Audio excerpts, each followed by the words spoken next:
Welcome to the Untold Tales Audio Anthology's encore presentation. Written by Dr. Jeffrey A. Robinson and narrated by Melissa Del Toro Schaffner. Those Who Watch. Ian MacDonald hurried from the public library, clutching a thick folder of research papers close to his chest.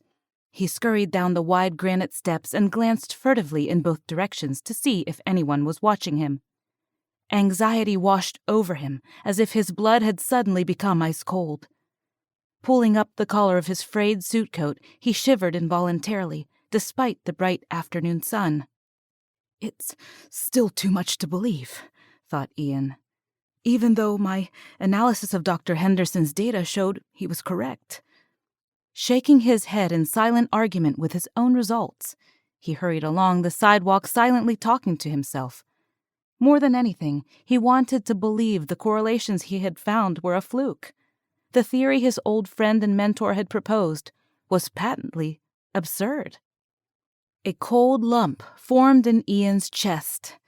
It must be some kind of statistical coincidence, he thought. His claims just can't be true. Nevertheless, Dr. Henson was dead, just as his final letters had predicted. Moreover, the bundle Ian carried, a photocopy of a rare 17th century manuscript, still warm from the library copier, provided independent substantiation of all Henderson's claims. Not that such foreknowledge benefited Henderson, he thought. The hairs on the back of Ian's neck rose, and a nagging suspicion haunted him.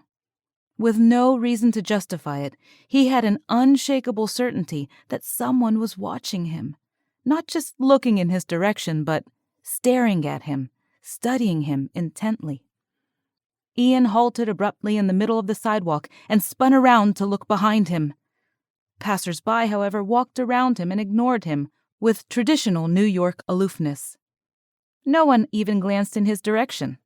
No eyes paused on him as pedestrians strolled by. No one noticed him. No one followed.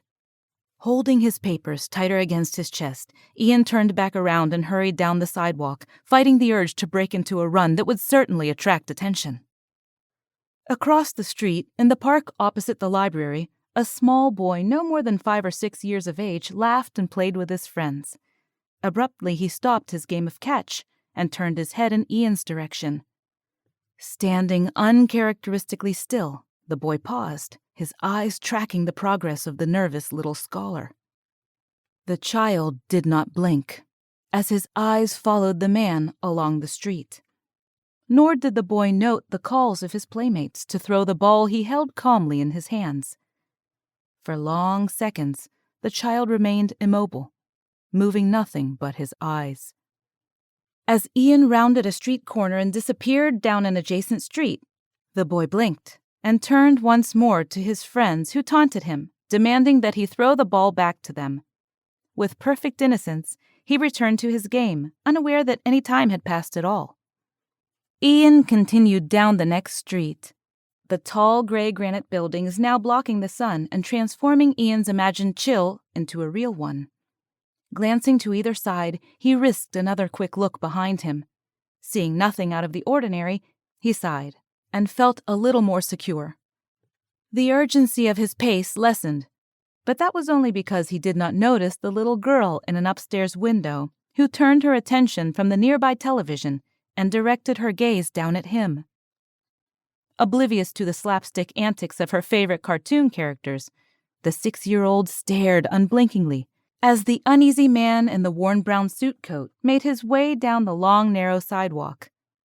As the man hurried between the row of parked cars and the tall apartment buildings, the girl tracked Ian's progress along the block with an attentiveness and intensity atypical of children so young.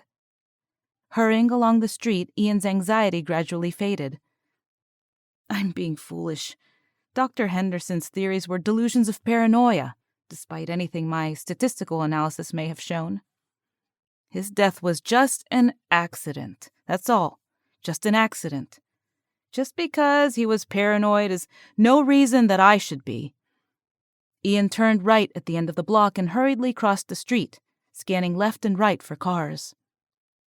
As Ian continued to reassure himself that nothing was amiss and disappeared from view down the side street, the little girl in the upstairs apartment behind him returned to her cartoon show, and another little boy sitting high on the steps of his own apartment building further down the street stopped playing with his dog and directed his gaze toward Ian as he approached along the sidewalk. The puppy nudged the child's hand, demanding attention, but the boy ignored the pet and stared unerringly at Ian as he passed. My only obligation, thought Ian, is to take Dr. Henderson's papers and notes to his publisher, Stan Bergman.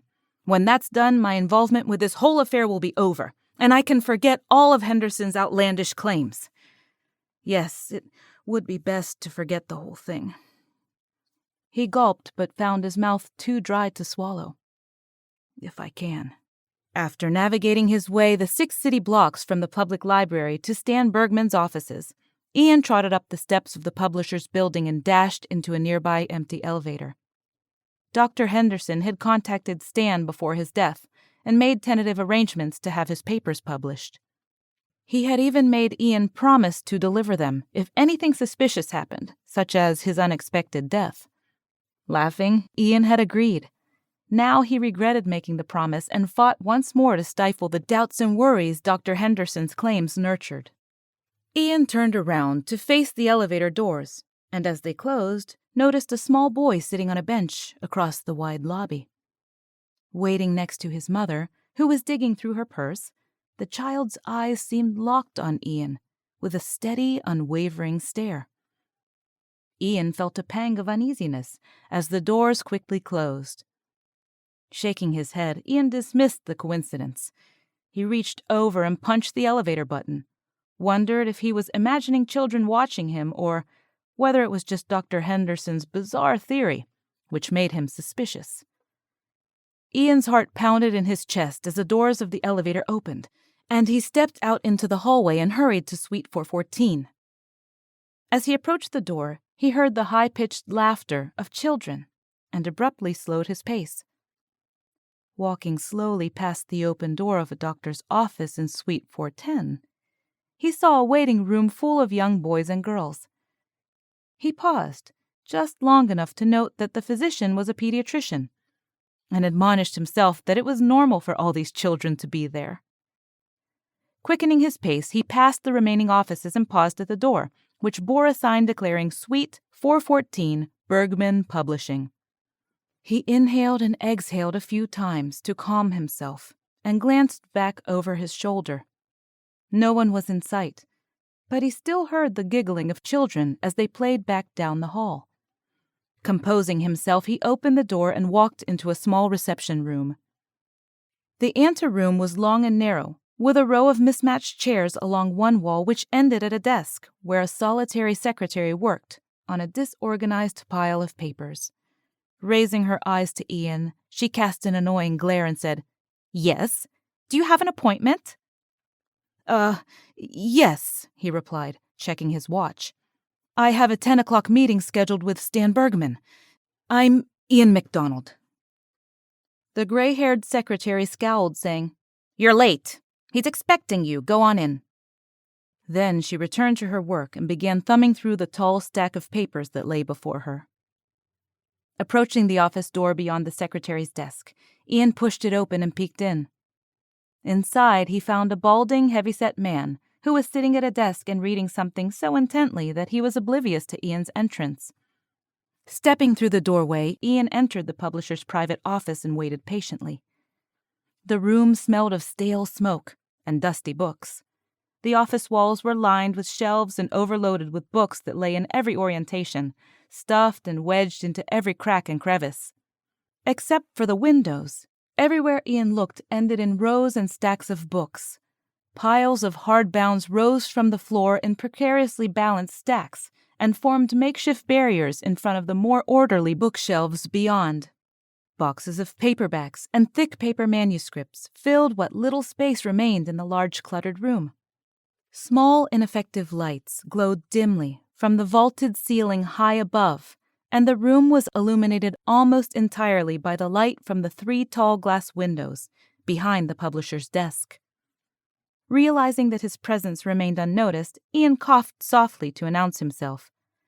The man behind the desk looked up and immediately brandished a large, gregarious smile. "You must be Ian," he said, rising and offering his hand. "Ben Henderson told me you'd be coming. Please, have a seat." Stan Bergman gestured at a chair in front of the desk. The dark green cushion on the wooden chair was thick but worn.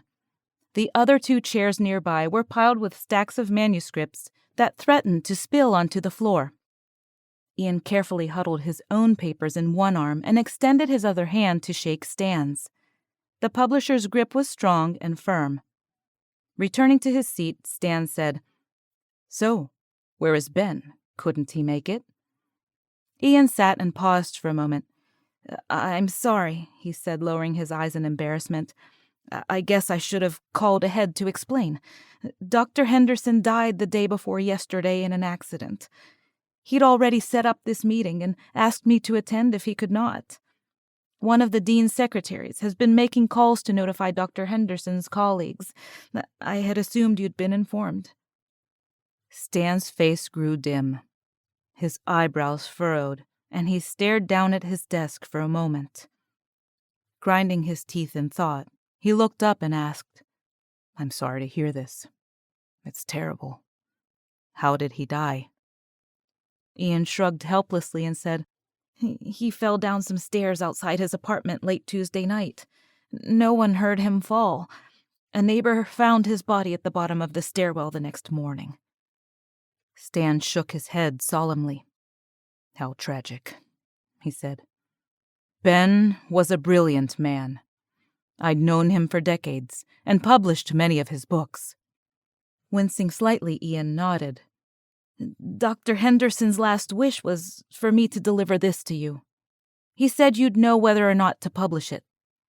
Placing his precious cargo of notes and documents on Stan's desk, Ian pushed the stack toward him. "What's this all about?" asked Stan, tapping the pile. Didn't he tell you?" asked Ian.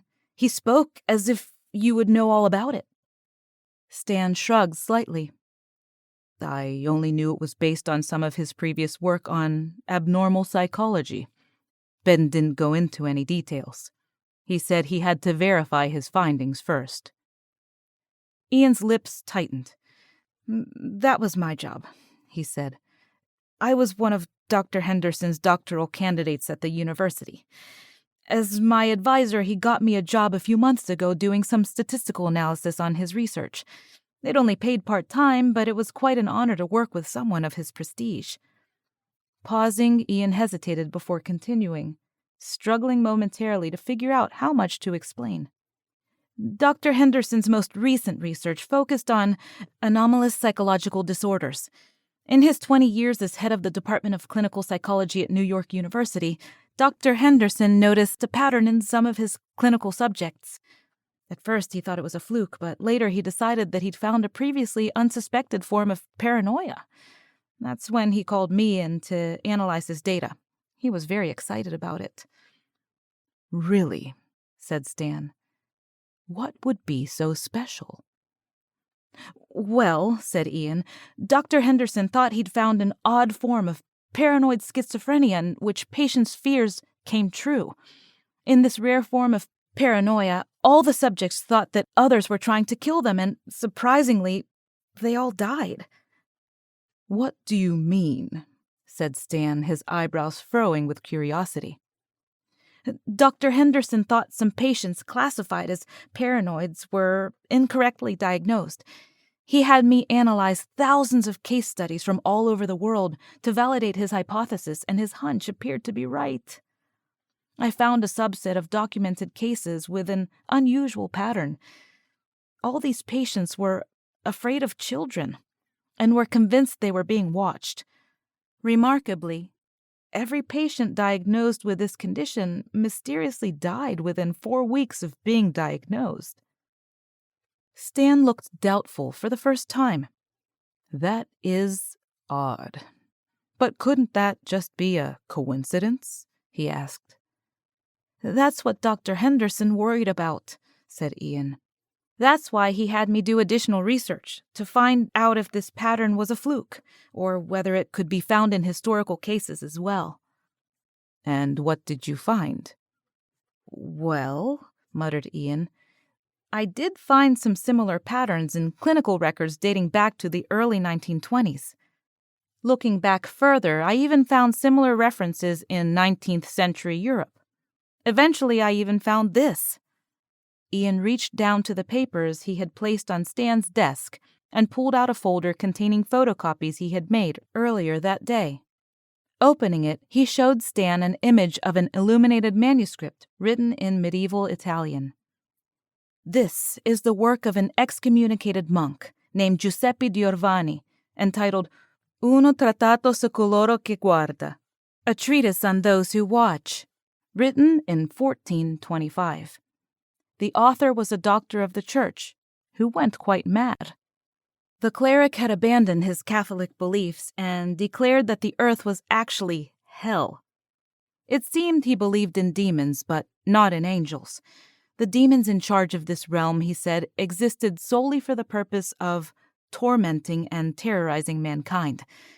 Moreover, he claimed that they watch us through the eyes of children. Stan's eyebrows rose in curiosity. Giovanni's is the first documented case of this rare form of paranoia that I could find. Also, in keeping with the pattern Dr. Henderson found, the mad cleric locked himself in a tower to keep children away, but fell to his death a mere week after publishing his treaty. The official report on his death concluded that he threw himself out of one of the windows in his tower, but a few others believed he was thrown out by the demons. When Ian paused, Stan asked, So, did Ben Henderson actually believe in these demons? Oh, no, said Ian.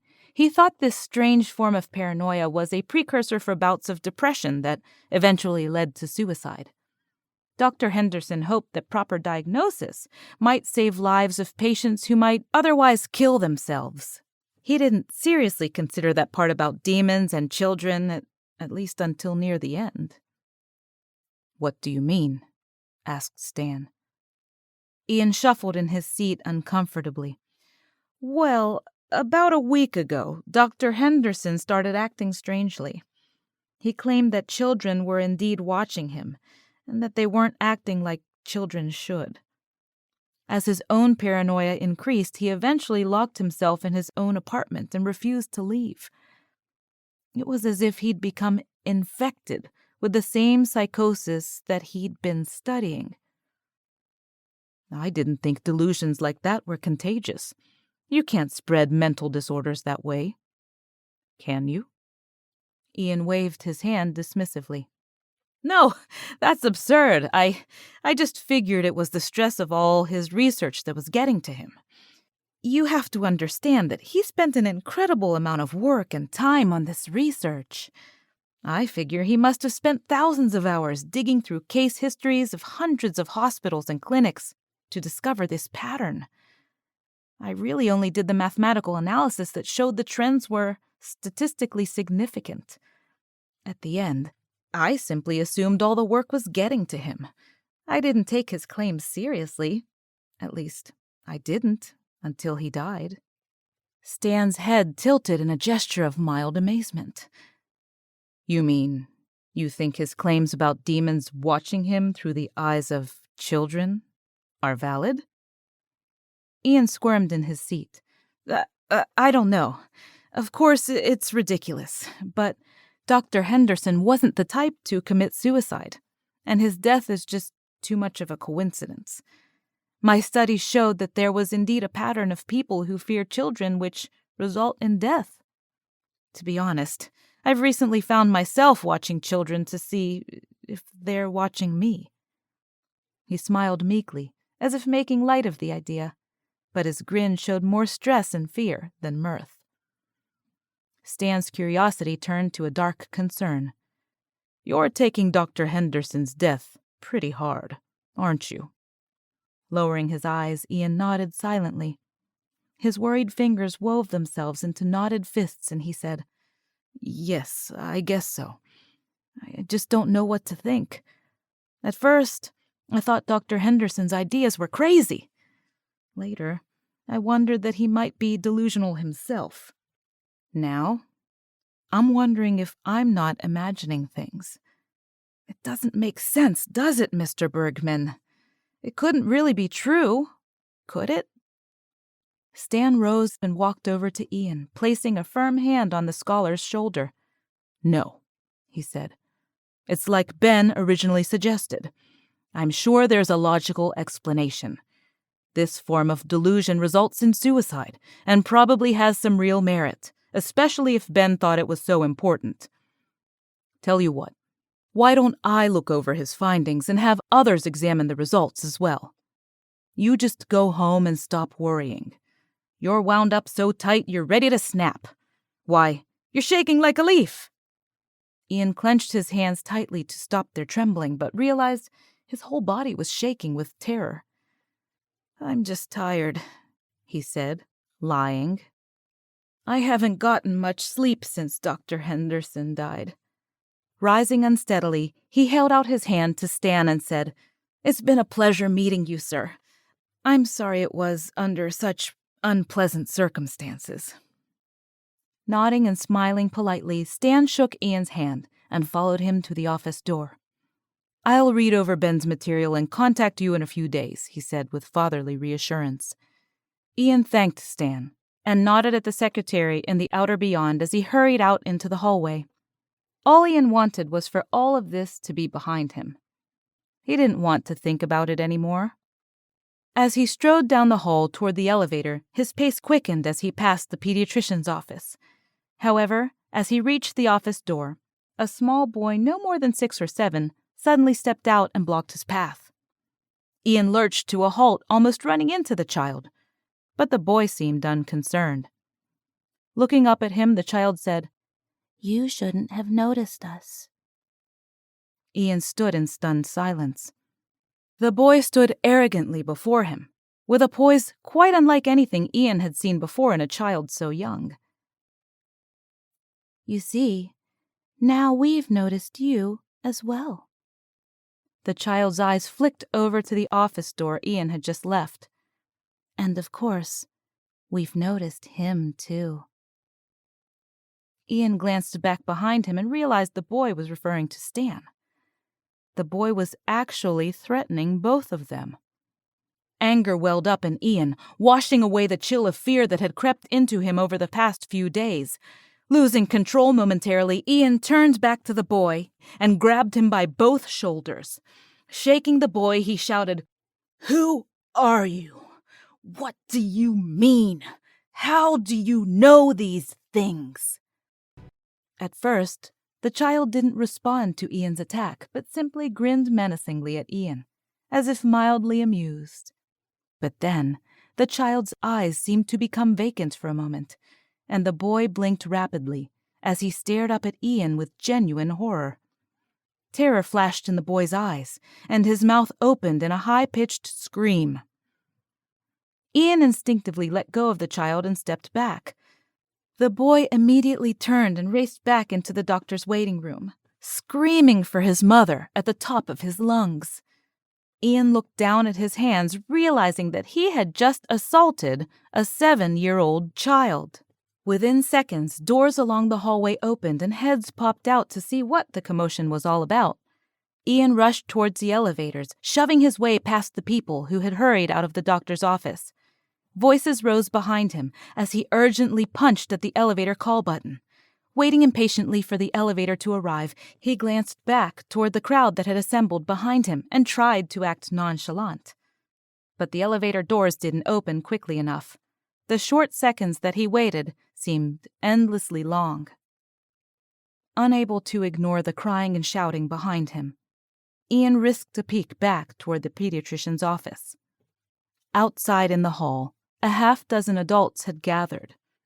The child Ian had grabbed stood foremost in the group, sobbing and talking to the adults in broken gasps.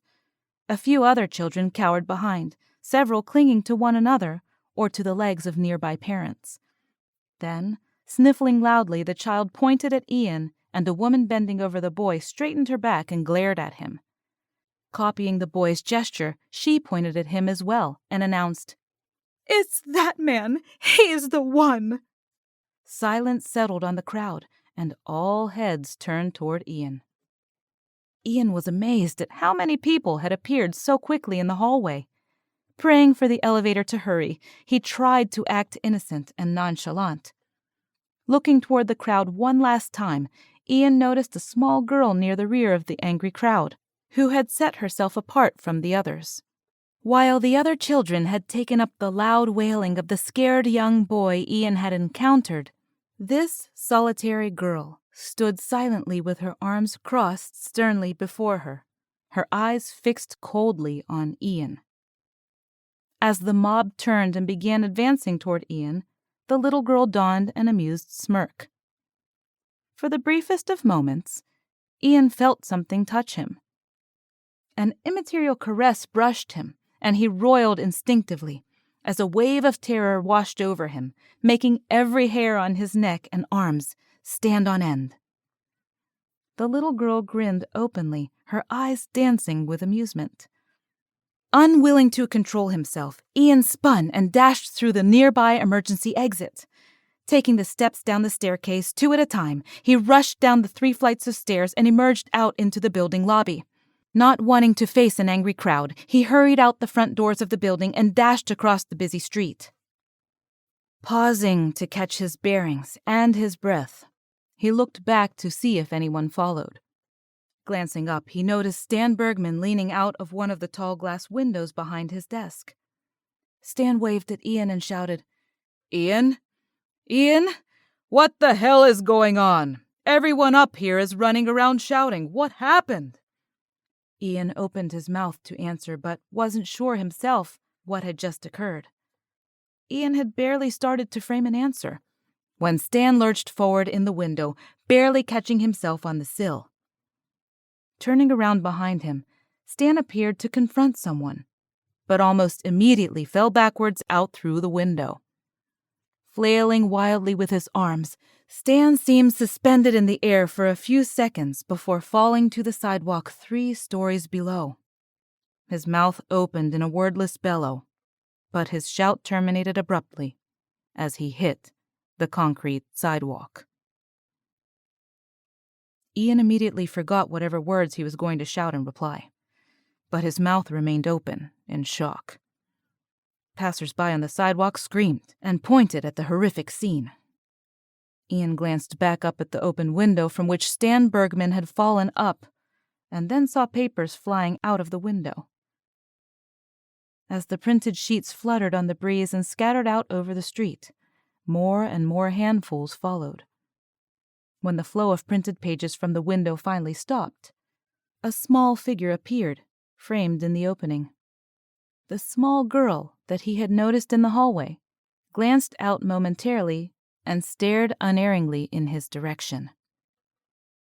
Ian had no doubt that the papers that had been tossed out onto the street were those he delivered to Stan. Now, with all the evidence destroyed and Stan dead, Ian was the only one who knew about Dr. Henderson's work. And the children. Another wave of terror swept over Ian, and his skin tightened with gooseflesh, as if death had just reached out to touch him. Glancing back at the window, Ian noted that the girl was gone. But across the street, a crowd had emerged from the building, and several people pointed at him once more. Without further thought, Ian turned and ran. It didn't matter that he had done nothing wrong.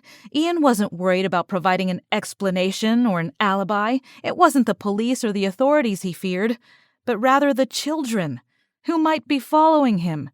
The children who might be watching. Without any concern about where he might go or what he might do, Ian simply ran. Before he got to the end of the block, however, a young boy in a baseball cap and blue jeans stepped out from around the corner and blocked his path. The boy crossed his arms before him and focused his gaze on him, unintimidated by Ian's mad dash. Ian broke off his sprint, came to a halt, slowly backing away. Reversing his direction, he cut back down a nearby alley and ran as fast as he could to get away. Within less than a block, Ian's lungs burned and his legs grew heavy. Panting heavily, he emerged from the alley and stepped out onto a sidewalk. Glancing up and down the street, he saw children in each direction, standing silently and watching him. It was as if they had been waiting for him. Gritting his teeth, Ian dashed across the street, narrowly missing a passing truck, which slammed on its brakes to avoid hitting him. Hoping the truck might block the view of his watchers, Ian disappeared down the next alley. The narrow roadway between the buildings split and turned. Soon, Ian lost himself in a maze of narrow alleyways in the poorer part of the city.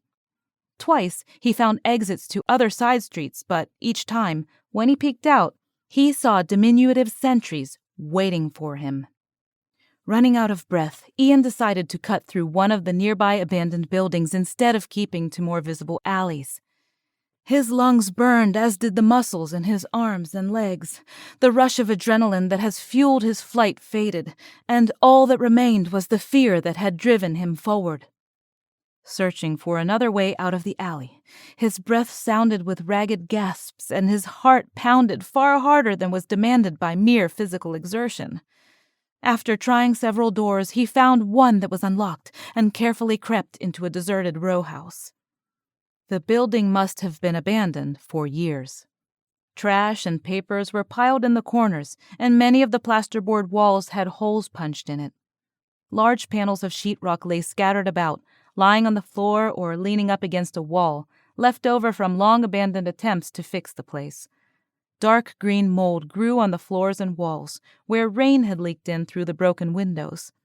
The thick, musty smell of the rotting wood, decaying garbage, and human waste made it difficult to breathe.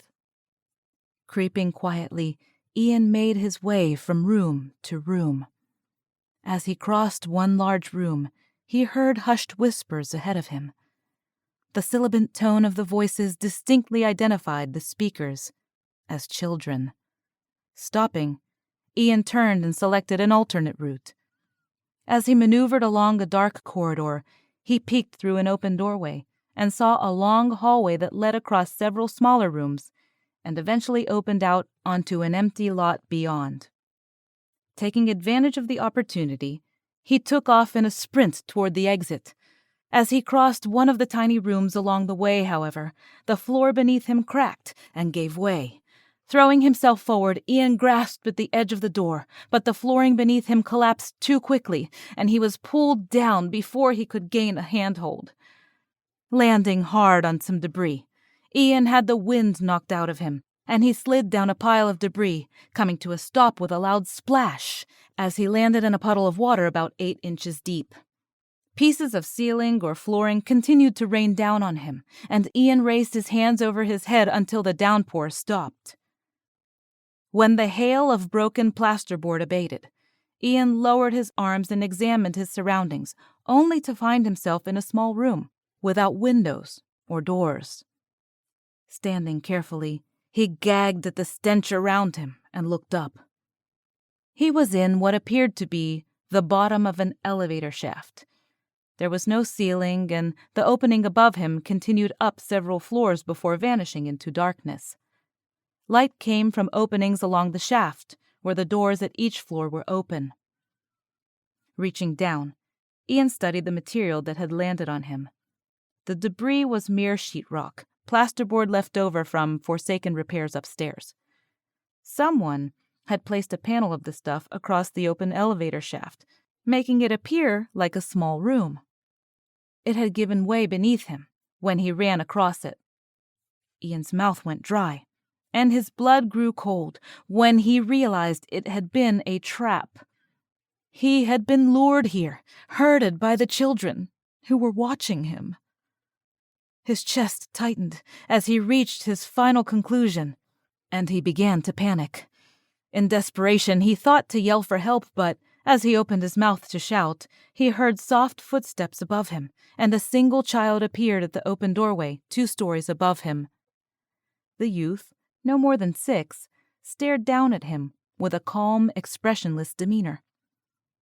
Ian quickly searched the space around him, but there was no escape.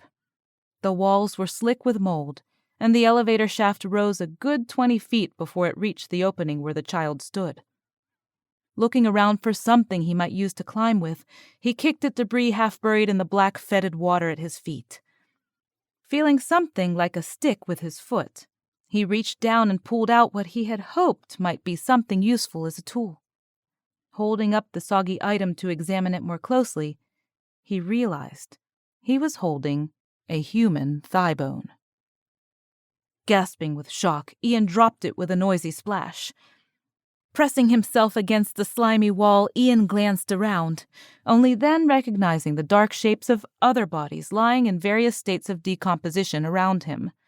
In the center of the shaft was a rib cage, and near the wall, a rotting torso with an eyeless skull. Ian gagged and raised his hand to his mouth, only to find it covered in black and reeking of unimaginable filth. Holding his hands away and stepping to the center of the tiny oubliette, Ian involuntarily emptied his stomach into the black water at his feet. His whole body spasmed as terror robbed him of all control. Spitting the acidic bitterness from his mouth and trembling helplessly, Ian looked back up only to find several children now staring silently and dispassionately at him.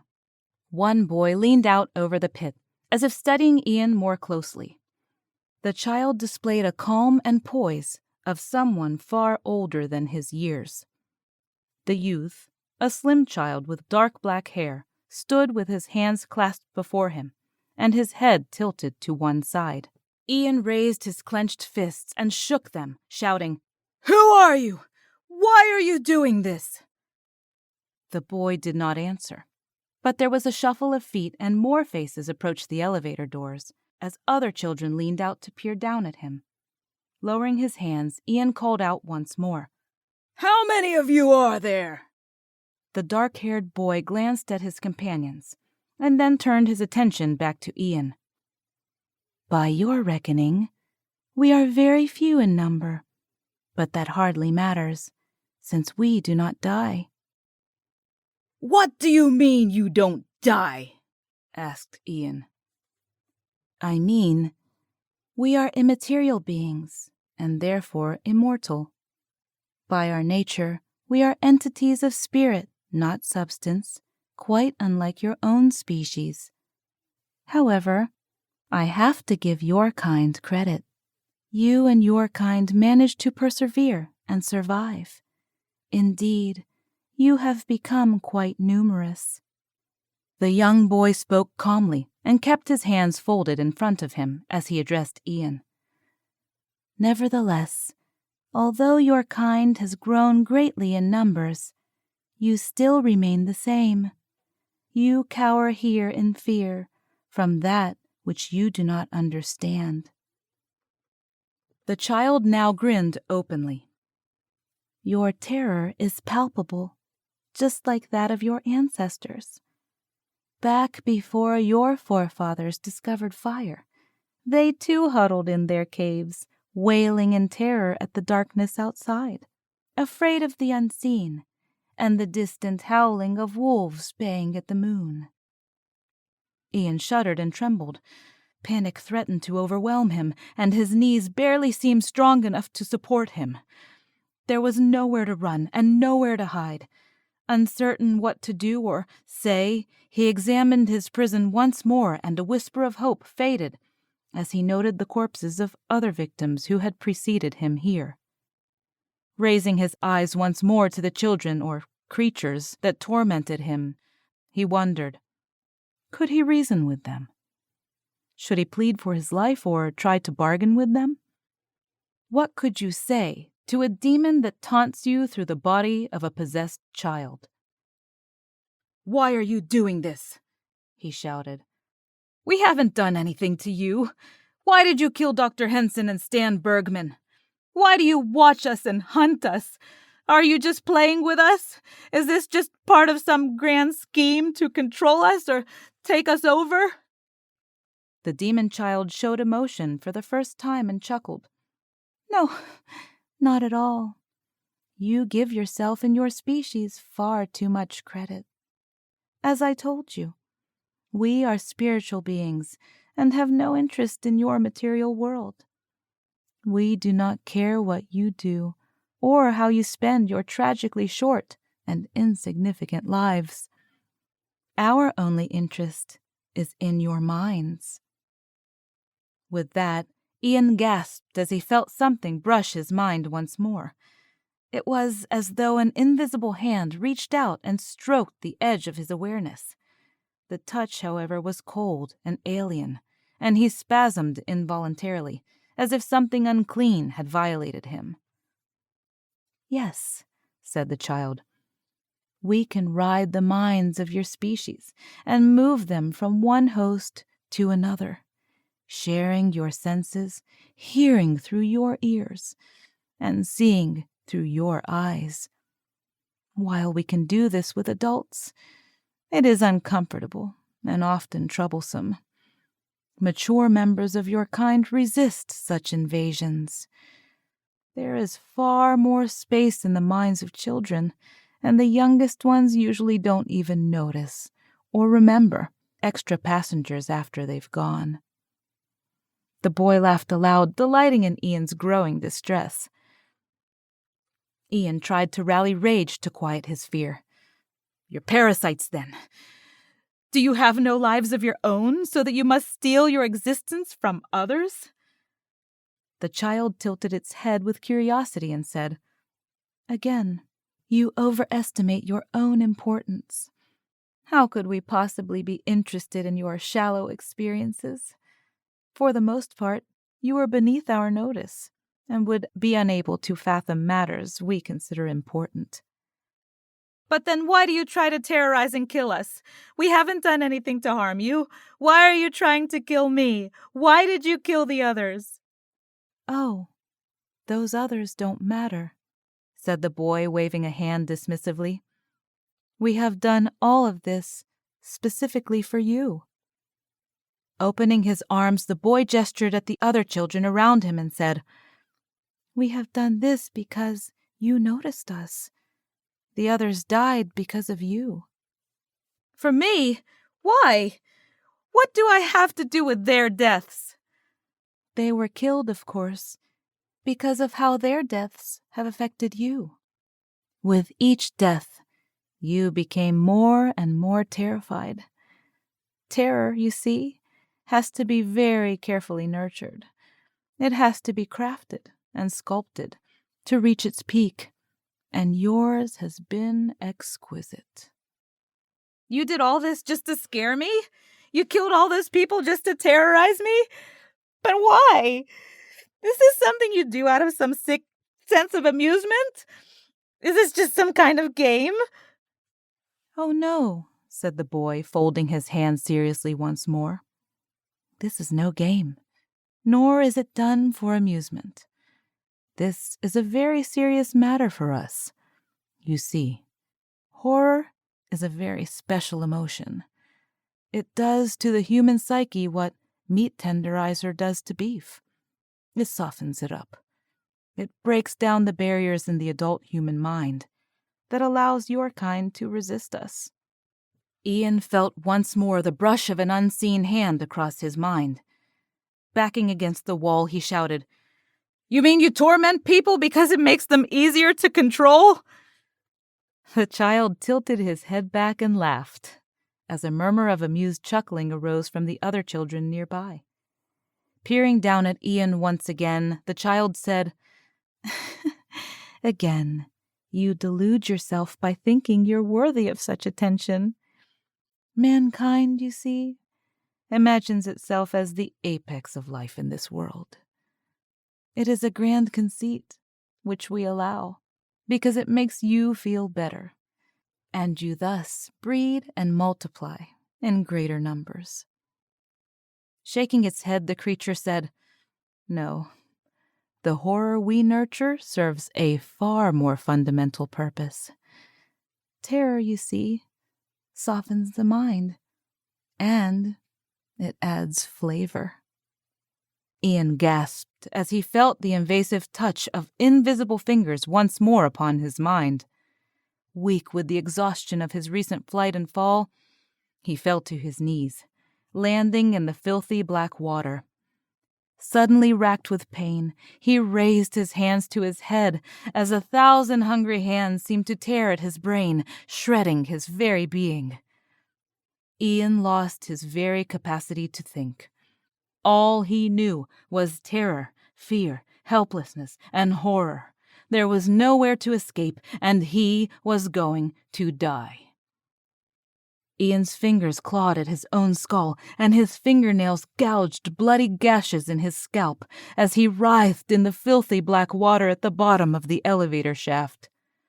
Even as the laughter of the children rose, Ian's eyes rolled back, and his mouth locked open in the rigid rigor of a soundless, silent scream. "You see," said the silent voice in Ian's mind, "horror is delicious, and we feed on it. You humans only think you're the top of the food chain." Thank you for listening to this encore presentation from our archive of original short stories. We sincerely love our listeners, fans, patrons, and supporters, and would love to hear from you. Keep in touch with us and let us know what you think about our podcast, our stories, and your listening experience.